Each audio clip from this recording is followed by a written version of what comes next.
শিবু, শিবু, কি হয়েছে বলতো? এখানে বসে আছিস সকাল সকাল? বউর সাথে কি ঝগড়া হয়েছে নাকি? দেখ কেমন লাগে। তোকে তো বলেছিলাম যে শিবু এখন বিয়া করিস না, পরে কর, কটা দিন যাক।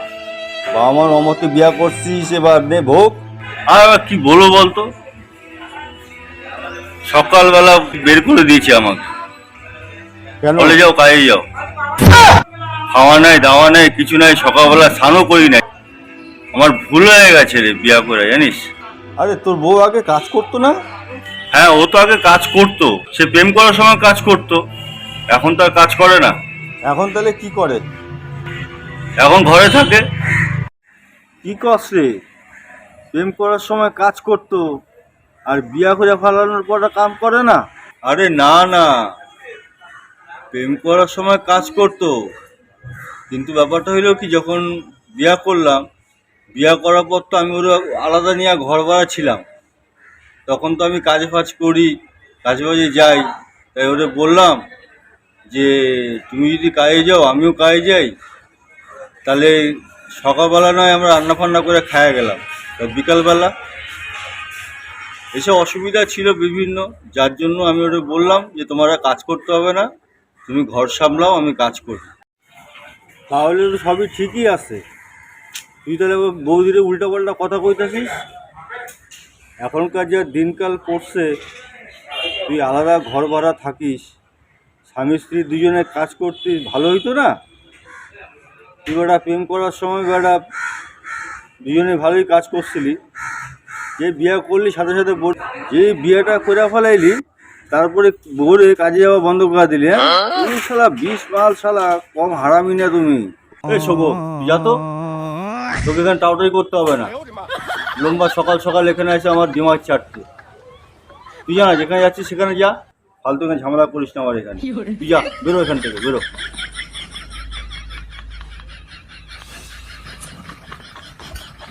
যাবি এখান থেকে, বন্ধু বন্ধু মারাতে হবে না, যা তুই যা। ঠান্ডা কর, মাথা ঠান্ডা কর, সব ঠিক হয়ে যাবো, ঠিক আছে? চিন্তা করিস না। এখানে বয়ে রয়েছে পাগলের মতন। তা এখানে তুই কোথায় কাজে আসিস? কোথায় কোথায় তোর ডিউটি? ওই সামনের ফ্ল্যাটে 10টায় ডিউটি। তাই এখানে বসে রয়েছি সকালবেলা, কি করবো, কিছু করার নাই। এখন কি তাহলে তুই এখানে বসে থাকবি? চ, এক কাজ কর, চ বাইরে চ, একটু গিয়ে দুজনে একটু চা ফা খাই। কতদিন পর তোর সাথে দেখা হয়ে গেল, আমি তো ভাবতেও পারি নাই যে তুই এখানে বয়ে রয়েছিস, তোর সাথে হঠাৎ দেখা হয়ে যাবে।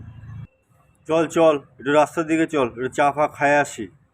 আর কি বাচ্চা কাচ্চা কিছু হয়েছে না? নিস নাই এখনো? তোর মাথা ব্যথা খারাপ হয়েছে না কি বলতো? নিজের পেটে ভাত জুটছে না, আবার বাচ্চা কাচ্চা। সকাল সকাল ঘর থেকে বাড়ি করে দিচ্ছে, আর লাথি মারার পেছনে রাস্তায় এসে বয়ে রয়েছি, আবার কস বাচ্চা কাচ্চা নেব। মাথা ব্যথা মনে হয় ঠিক নেই, মনে হয় আর কেটে গেছে মনে হচ্ছে।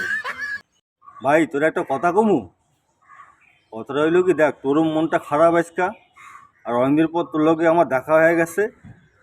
চল দোকান থেকে একটা বাংলা নিয়ে আনি, নিয়ে দুই বন্ধু মিলা একটু খাই, একটু আনন্দ করি। কি বল তুই? না করিস না, চল একটু দুই ভাই মিলা একটু টাটু খেয়ে নি, দেখবি মন ফোন সব ভালো হয়ে যাবো। এই ফালতু কথাবার্তাগুলো একটু কম বল, বুঝলি তো? কি ফালতু কথা বলছিস? কারণ সকাল সকাল বলা বাংলা খাবো আমি? আমি কি ছেলেবেলের ছেলে নাকি?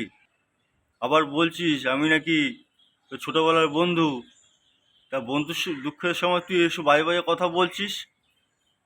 সত্যি তোর মতন বন্ধু ওইলা পরিচয় দিতে আমার এখন জানি কেমন দ্বিধাবোধ হচ্ছে, জানিস তো? তুই অনেক পরিবর্তন হয়ে গেছিস, তুই তো এরকম ছিলি না আগে। এমন করে কস কেন? তোর মনটা ভালো না তাই তোরে কইলাম আর কি, চ একটু খাই আইসাম দুজনে মিলা, তার জন্য তুই আমার এরকমভাবে কবি? এমনি কইছি তোরে, আর রাগ করিস না, রাগ করিস না ভাই, তুই আমার বন্ধু বইলা কথা, ঠিক আছে? রাগ করিস না। চ চ, চা খাই আসি না হলে, চ চ, এখানে বসে থাকা লাভ নাই। চ, কিন্তু ফালতু কথাবার্তাগুলি একটু কম বল, বুঝলি? আমি সংসারিক ছেলে, আমি বিয়া করছি, যতই কষ্ট হোক না কেন তা বলে কি আমি এইসব নেশা ভাঙ করুম? হ্যাঁ, চ।